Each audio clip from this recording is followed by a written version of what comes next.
శృతిస్మృతిపురాణానాం ఆలయం కరుణాలయం నమామి భగవత్పాదం శంకరం లోకశంకరం. ఈనాడు శంకర జయంతి అని అంటే సమస్త భారతీయ వాంగ్మయ సూర్యోదయము అనేటువంటిది భావించవచ్చు. ఆర్ష సంస్కృతిని సుస్థిరం చేయడానికి అభ్యుదయకరమైనటువంటి దివ్యమైనటువంటి ఆవిర్భావ దినోత్సవం అని కూడా చెప్పుకోవచ్చు. ఎందుకంటే నశిస్తూ ఉండేటువంటి వైదిక సంస్కృతిని కొడిగట్టిపోయే దీపాన్ని కాపాడినట్లుగా కాపాడినటువంటి వాడు. యోగక్షేమం వహామ్యహం అని చెప్పి భగవంతుడు జీవుణ్ణి ఎలా కాపాడుతాడో ఈ యొక్క ఆర్ష సంస్కృతిని అలా కాపాడినటువంటి ఉన్నతోన్నతమైనటువంటి మహనీయ మూర్తి ఆదిశంకర భగవత్పాదులు వారు. ఆదిశంకరుల యొక్క జీవన వైభవం పవిత్ర గంగా తరంగిణి. అది శ్రీముఖ సంవత్సరం, వైశాఖ శుద్ధ పంచమి, 5 గ్రహాలు ఉన్నత స్థానంలో ఉన్నటువంటి ఉత్తమ లగ్నం. అట్టి పవిత్ర సమయంలో ఆర్యాంబకు కుమారుడు దివ్య తేజస్సుతో జన్మించాడు. భగవంతుని అనుగ్రహాన్ని స్మరించి వారు ఆ పుట్టిన బిడ్డకు శంకరుడు అనేటువంటి నామకరణం చేశారు. సమస్త ప్రపంచానికి శుభం కలిగించటానికే ఆనాడు అవతరించినటువంటి వాడు. శం అంటే శుభం, కరోతీతి శంకర. కాబట్టి ఆయనకి శంకర అనేటువంటి పేరు అన్వర్థమైంది. తర్వాత ఆ సన్యాసాశ్రమం అనేటువంటి దాన్ని ఆ యొక్క అక్కడుండేటువంటి గురువుల దగ్గర అభ్యాసం చేసిన నిజమైనటువంటి సన్యాస దీక్ష తీసుకోవటానికే ఆయన వెతుక్కుంటూ అనేకమైనటువంటి ప్రదేశాలకు వెళ్ళారు. శ్రీరంగము, శ్రీముష్ణము ఇవన్నీ కూడా ఆయన సంచరించారు. ఆయనకి అభేద భావం. ఎక్కడున్నా, ఏ రూపంలో ఉన్నా, ఎటువంటి భగవంతుడినైనా ఆరాధించడం, ఆ క్షేత్ర మర్యాదను పాటించడం ఆయనకి జీవితంలో అనుష్ఠానమైనటువంటి సత్యం. ఇంకా ముక్కుపచ్చలారలేదు. అందుకని గోవింద భగవత్పాదుల వారు ఎవరో నువ్వు చెప్పునైనా అప్పుడు నీకు విద్య నేను చెప్తాను అన్నారు. న భూమి న తోయం న తేజ న వాయు న ఖం న ఇంద్రియం వా న తేషాం సమూహ అనైకాంతికత్వాత్ సుషుప్త్యేక సిద్ధ తదేకో వశిష్ట శివ కేవలోహం.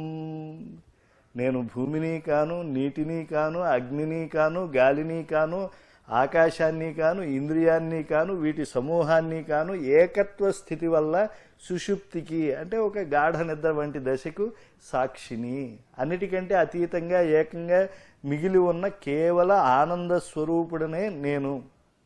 వెంటనే ఆయన వ్యాసాదులు అనుగ్రహించినటువంటి ఆ యొక్క పరమశివునికి తెలిసినటువంటివి రహస్యంగా ఉన్నతమైనటువంటివై ఉండేటువంటి మహావాక్యాలను, చతుర్వేదాల సారమైనటువంటి వాటిని ఉపదేశించారు. ప్రజ్ఞానం బ్రహ్మ, ఇది ఋగ్వేదానికి అనుసంధానింపబడినటువంటి మంత్రం. ప్రకృష్టమైన అంటే విశేషమైనటువంటి జ్ఞానమే బ్రహ్మము. అహం బ్రహ్మాస్మి, ఇది యజుర్వేదంలో ఉంది. నేను బ్రహ్మమై ఉన్నాను. మూడవది తత్వమసి, ఇది సామవేదంలో ఉంది. తత్ త్వం అసి, అది అంటే ఆ బ్రహ్మము నీవై ఉన్నావు. నాలుగవది అయం ఆత్మా బ్రహ్మ, అధర్వణ వేదం. ఈ యొక్క ఆత్మే బ్రహ్మము. ఈ విధంగా గురువు గారి దగ్గర ఈ ఉపదేశాన్ని పొంది సన్యాసం అనేటువంటిది ఆయన మానసికంగా స్వీకరించిన దాన్ని సంప్రదాయంగా ఆయన పొంది తర్వాత శంకర ఆచార్యులయ్యారు ఆయన. అంటే నారాయణుని నుండి ప్రారంభమైనటువంటి ఆ గురు పరంపరలో వారికి ఈ విధంగా స్థానం లభించింది. ఇప్పుడు ఆ గురు పరంపర ఎలా ఏర్పడింది? నారాయణం, శ్రీమన్నారాయణుడు పరమ గురువు ఈ యొక్క జగత్తుకి. తర్వాత పద్మభువం చతుర్ముఖ బ్రహ్మగారు, తర్వాత వశిష్ఠం, శక్తించ, తత్పుత్ర పరాశరంచ, వ్యాసం, శుకం, గౌడపదం, మహాంతం, గోవింద యోగీంద్ర మథాస్య శిష్యం. ఈయన గురువు గారైన గోవింద భగవత్పాదుల దాకా వచ్చింది. అక్కడి నుంచి ఆయన శిష్యుడు అవటం వల్ల శ్రీ శంకరాచార్యం అని చెప్పి ఆ గురు పరంపర తరువాత మళ్ళా క్రమంగా కొనసాగుతున్నది. ఆ పండితులందరికీ కూడా సమాధానం చెప్పి అద్వైతమే పరమసత్యము అనేటువంటి దాన్ని నిరూపించి అవైదిక మతాలు, అప్పుడు భారతదేశాన్ని 72 అవైదిక మతాలు పీడిస్తూ ఉన్నాయి. వేదం గొప్పది, వేదో నిత్యం అధీయతాం అని చెప్పి కదా ఆయన చెప్పారు. వేదోక్తమైన కర్మలు చేయకపోతే ఏమిటి ప్రయోజనం? నాకు అన్నీ తెలుసండి, సంధ్యావందనం చేయను, పూజ చేయను అని అంటే ఇంక నేను భగవద్ ఆరాధన చేసేటువంటి ఫలం కావాలంటే ఎలా వస్తుంది? కాబట్టి మానసికమైనటువంటి ఉన్నతి కావాలి అంటే శారీరమైనటువంటి సంస్కారం కావాలి. కాబట్టి సంస్కారాలన్నిటికీ వేదిక ఏర్పాటు చేశారు. పైగా దేశం మొత్తం మీద కూడా ధర్మ సంస్కృతికి ఆలయాలుగా ఉండటానికి పీఠాలు పెట్టారు. తూర్పు మనకి మామూలుగా ముందు నమః ప్రాచ్యై దిశే అని ప్రారంభిస్తాం కనుక తూర్పుకి ఆయన జగన్నాథ క్షేత్రం, పరమ పవిత్రం పాపలవిత్రమైనటువంటి చోట గోవర్ధన మఠాన్ని పెట్టారు. అలాగే దక్షిణం శృంగేరి క్షేత్రం, శృంగగిరి అంటే అక్కడ శారదాదేవి సాక్షాత్తు వచ్చి ఉన్నది. అటువంటి శారదాపీఠం నెలకొల్పారు. ఆ శృంగేరి శారద వెళ్ళిపోతూ ఉంటే కూడా వనమాలికలతో బంధించి ఉంచారు మనందరి కోసం ఆయన. తరువాత పశ్చిమాన ద్వారక, అక్కడ కాళికాపీఠాన్ని ఆయన నెలకొల్పారు. ఉత్తరం అక్కడ బదరీ క్షేత్రంలో జ్యోతిర్మఠాన్ని ఏర్పాటు చేశారు. ఇలా 4 దిక్కులను పవిత్రీకరించినటువంటి ఆయన దివ్యమైనటువంటి తాను కాశ్మీరంలో ఉండేటువంటి సర్వజ్ఞ పీఠం అని ఉంది, దాన్ని సర్వజ్ఞాన పీఠం అని కూడా అంటారు. దానికి ఆయనే పీఠాధిపతిగా ఉన్నారు. ఇలా దశ దిశల్లోనూ ధర్మ వ్యాప్తి కోసం 4 పక్కల 4 మఠాలను పెట్టి 5వ మఠానికి తానే స్వయంగా ఆచార్యుడయ్యాడు. ఆ తర్వాత శంకరులు రచనా వ్యాసంగం అనేటువంటిది కూడా మనం స్మరించాలి. అనంత శాస్త్రం బహువేదితవ్యం అల్పశ్చ కాలో బహవశ్చ విఘ్నాః యత్సారభూతం తదుపాసితవ్యం హంసో యథా క్షీరమివాంబుమిశ్రం. ఈ సృష్టిలో లెక్కలేనన్ని శాస్త్రాలు ఉన్నాయి. తెలుసుకోవలసినటువంటిది మానవుడికి చాలా జ్ఞానం ఉన్నది, విజ్ఞానము ఉంది. మన జీవితకాలం ఎంత చాలా చిన్నది. అందులో జ్వరాదులు, అపస్మారక దశలు, నిద్రాదులు ఎన్ని అంతరాయాలు ఉన్నాయండి.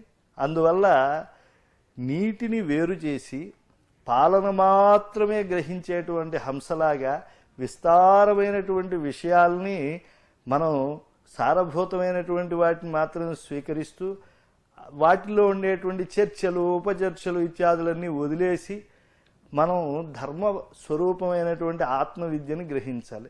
అందుకని శంకరులు ఏం చేశారంటే అద్భుత గ్రంథ రచనకు స్వీకారం చుట్టారు. ఒక్కొక్క గ్రంథంలో ఒక్కొక్క సత్యం ఇమిడి ఉంది. అద్వైతానుభూతి, అలాగే అనాత్మశ్రీ విగర్హణం, అలాగే అనాత్మశ్రీ విగర్హణ ప్రకరణం, ఆత్మషట్కం అంటే ఆత్మపంచకం, అద్వైత పంచరత్నాని అనేటువంటివి అందులో ఉంటాయి.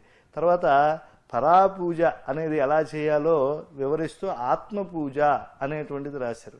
తర్వాత ఆత్మబోధ అని అసలు వేదాంతం అంతా కూడా ఒక శ్లోకంలో చెప్పేశారు. దాన్ని ఏకశ్లోకి అంటారు.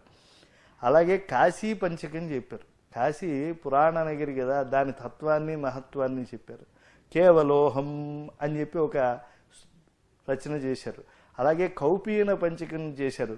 కౌపీనవంతః ఖలు భాగ్యవంతః అని చెప్పి, అంటే ఒక నిరామయ స్థితి, నిశ్చింత స్థితి రావాలి అని చెప్పి.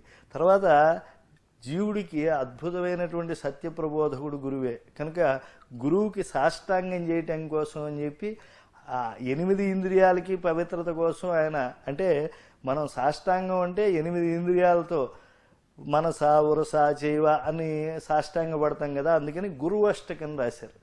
అలాగే చర్చట పంచరిక అని చెప్పారు. దాన్ని భజగోవిందం అంటారు. మంత్రమాతృగా పుష్పమాల, అవధూత షట్కం, సిద్ధాంత పంజరం, స్తోత్ర గ్రంథాలు అనేకం రాశారు. అంటే స్తోత్రం అంటే గుణినిష్ట గుణాభిధానం స్తోత్రం కనుక స్తోత్రం అనేటువంటి మాట మనకి భగవంతుని యొక్క లీలలు, నామాలు, ఆయన యొక్క కర్మలు ఉంటాయి కనుక స్తోత్రం అనే మాట వింటూనే మనకు త్రిపుటి స్ఫురిస్తుంది. త్రిపుటి అంటే 3 అంశాల సమాహారం. అంటే స్తోత్రతత్వం ఉంటుంది, స్తోత్రం చేసేటువంటి ఆ యొక్క భక్తుని యొక్క వైభవం ఉంటుంది, స్తుతింపబడేటువంటి భగవంతుని యొక్క విభూతి ఉంటుంది. అద్వైతం అంతా కూడా వాటిలో నింపేశారు. అంటే రెండో వస్తువు ఏదీ లేదు, అంతా పరమాత్మ యొక్క విభూతే. ఇదే ఉపనిషత్తుల సారం అని తేల్చేశారు మన శంకర భగవత్పాదులు. ఈ స్తోత్రాలు ఎందుకండి? బ్రహ్మసత్యం, జగన్మిథ్య, జీవో బ్రహ్మైవ నాపరః. బ్రహ్మమే సత్యము, జగత్తు మిథ్య అయినప్పుడు ఈ స్తోత్రాలు ఎవరి కోసం? ఇది పెద్ద ప్రశ్న శంకరుల పైన. ఈ ప్రశ్నలకు సమాధానం శంకరుల యొక్క కరుణ. అందుకే మనం చెప్పుకున్నాం, శృతి స్మృతి పురాణానాం ఆలయం కరుణాలయం నమామి భగవత్పాదం శంకరం లోకశంకరం. శంకరులు రచించినటువంటి స్తోత్ర గ్రంథాలు ఇప్పుడు వర్తమానంలో 91 లభిస్తూ ఉన్నాయి. తిలేషు తైలమివ, ప్రతి తిలలో తైలం ఉన్నట్లుగా అన్నిటిలో ఉంటుంది. ఇక శివానంద లహరి కానీ, సౌందర్య లహరి కానీ, వీటి యొక్క వేదాంతం చెప్పుకుంటే మాత్రం అవి చాలా విస్తారంగా కనిపిస్తాయి. కనుక వీటికి ఇంతటి ప్రసిద్ధి వచ్చింది. కనుక ఇంత మహాభారాన్ని, మహాకార్యాన్ని అవలీలగా నిర్వహించినటువంటి ఆయన వైభవానికి సాక్ష్యాలే సజీవంగా ఆయన రచనలు. వాటిలో ఎక్కడా అస్పష్టత కానీ, పరస్పర వైరుధ్యం కానీ, అసహజత్వం కానీ కనిపించడం లేదు. కనుక ఆయన రచనలే. తాను నమ్మిన సిద్ధాంతం పట్ల సంపూర్ణ అవగాహన, తనకు స్వయంగా నిండైనటువంటి అనుభవం ఉంటే ఆ వ్యక్తి ఎంతైనా సారస్వత వాంగ్మయం తెలియజేయగలడు. కనుక శంకరుల అద్వైత సిద్ధాంత సర్వజ్ఞులని దీన్ని బట్టి మనకి రూఢి అవుతుంది. అలాగే పంచాయతన పూజ కూడా పెట్టారు. సౌరమని, గాణాపతమని, అలాగే శాక్తేయమని, కౌమారమని, శైవమని, వీటిల్లో అనేక భేదాలుగా ఉండేటువంటి వాటిని, అయ్యా నువ్వు ప్రధాన దేవతను పెట్టుకో, ఈ పంచాయతనం అనేటువంటి దాన్ని నీ ప్రధాన దేవత్వం అనుసంధానించుకో అని చెప్పి జాతిని సమగ్రమైనటువంటి సరళమైనటువంటి పూజా విధిలోకి తీసుకొచ్చారు. కనుక శంకరుల యొక్క రచనా యజ్ఞం కానీ, శంకరుల యొక్క ధర్మ ప్రచార దీక్ష కానీ, ఆయన యొక్క మఠ స్థాపనా దీక్ష కానీ, ఆయన జీవన వైభవం కానీ అన్నీ కూడా ఆదర్శవంతమైనటువంటివి. కనుక మహిమాన్వితుడైనటువంటి శంకరుల యొక్క దివ్య వైభవానికి మనం శరణాగతి చేశాము అని అంటే భారతీయ వైభవానికి మొత్తం నమస్కారం చేసినట్టు. ఆయనకు నమస్కరిద్దాం. వందే గురుపదద్వంద్వమవాంగ్మానస గోచరం రక్త శుక్ల ప్రభామిశ్రం అతర్క్యం త్రైపురం మహః.